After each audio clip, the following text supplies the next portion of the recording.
رو حالت سمت پایین هستش. این حالت که به مود تاگل معرفت، یعنی نامگذاری کردیم مود تاگل، این حالتی از بالا قرار بدیم مود تایمر اون فعال میشه.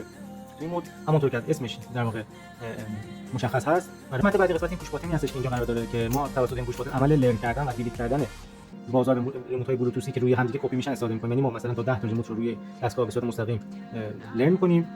ریموت‌های معمولی که تو بازار هستش قابلیت این دارن که روی دستگاه لرن بشن. برای ریموت‌های بالاتر مجبور هستیم که در واقع 10 تا بیشتر مجبور هستیم که از ریموت‌های بلوتوثی که اصطلاحاً تو بازار هستش استفاده بکنیم که دیگه اون محدودیتی نداره. شما هر تعداد ریموتی که تو خواستید میتونید کپی کنید روی هم دیگه و در واقع عمل کنترل لرن رو نوشتیم. اگر شما 5 ثانیه نگه دارید دکمه لرن رو بس میره تو حالت لرن، یعنی میره تو مود لرن. اگر اون لحظه‌ای که در واقع مود لرن هستش همراه دستتون روی این پوش باتن هستش، من یکی از این دکمه‌های در واقع ریموت رو فشار بدم همزمان با چشمک زدن LED سبز و در واقع اعلام اینکه ریموت لرن شد روی دستگاه پاک بشه. اگر خواستیم موردی یک ریموت خاص رو پاک کنیم، یعنی نخواهیم همه ریموت‌ها رو پاک کنیم، بعد کافی است بزنیم اون باعث میشه که فقط همون ریموت پاک بشه و بقیه ریموت‌ها پاک نشن.